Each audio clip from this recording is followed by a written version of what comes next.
देखी एक जानी के पति देव प्रदेश चल गए बड़न,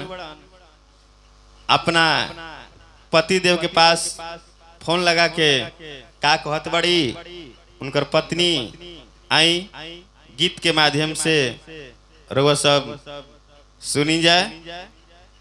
कमेंट के माध्यम से अपन राय विचार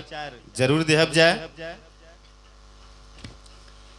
जाके परदेसवा में भुला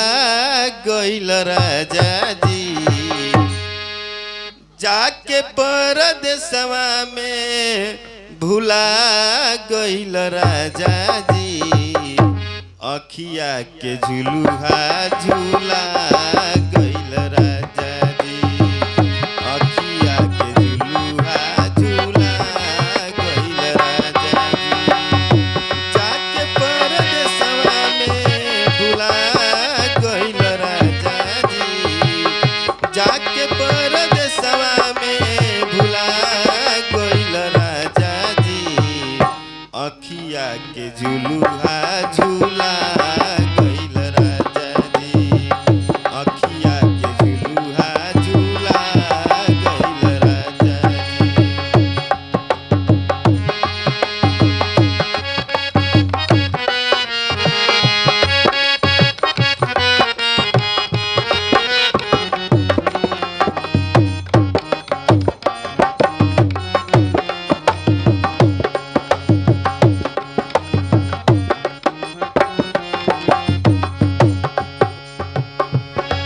हमर चेहरा से चिन्हाला कुछ चाहबा बुझाला, हमरो पलक नहीं गिरे जबले सांझ ना हो जाला।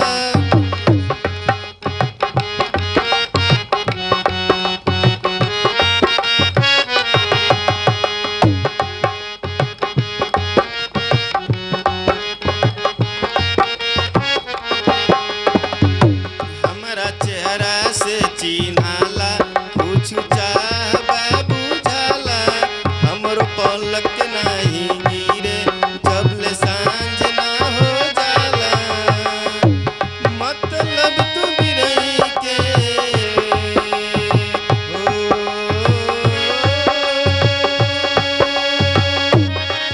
मतलब तू बिरही के बता गइल राजा जी, अखिया के झुलुहा झूला गइल राजा जी, अखिया के झुलुहा झूला गइल राजा जी।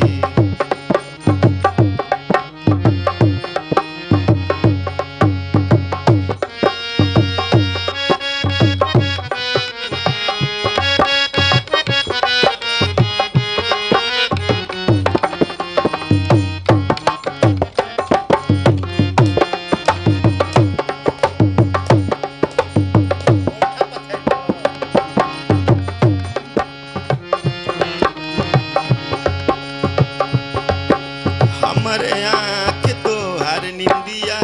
हमर माथा तोहर बिंदिया, हमरो धड़कन के मलिकार, हमर धुन के तू गीतिया।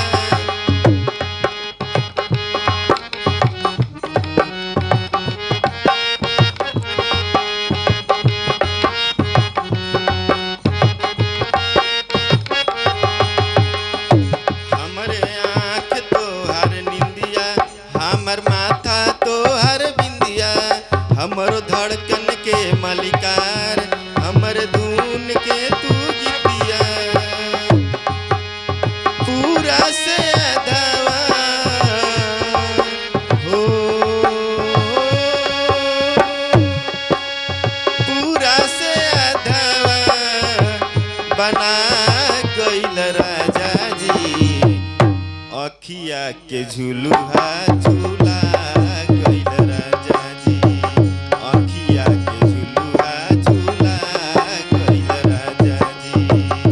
जाके परदेसवा में भुला गइल राजा जी, अखिया के झुलुहा झूला गइल राजा जी।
चट मनवा अब नहीं मानी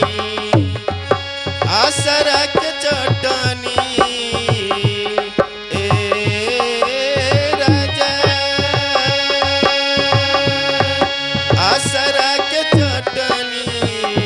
चटा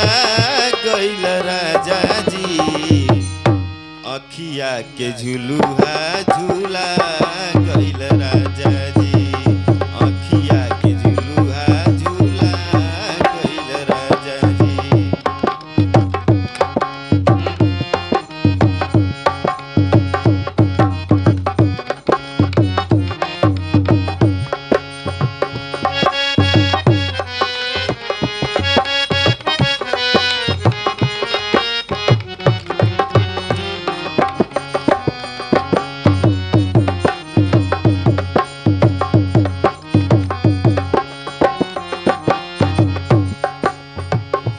हमारा चांद से बा खतरा बड़ुए जान के अवतारा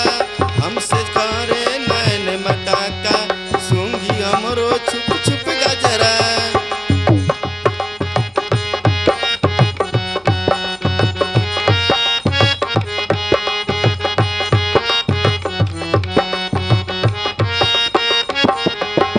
हमारा चांद से बा खतरा बड़ुए जान के अवतारा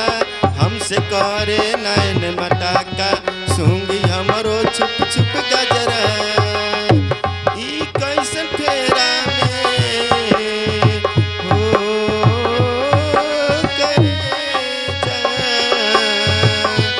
ई कैसन फेरा में फंसा गइल राजा जी अखिया के झुलुहा झूला गइल राजा जी अखिया के झुलुहा झूला गइल राजा जी।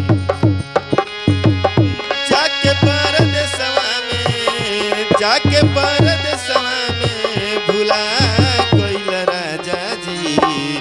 अखिया के झुलुहा झूला गइल राजा जी अखिया के झूला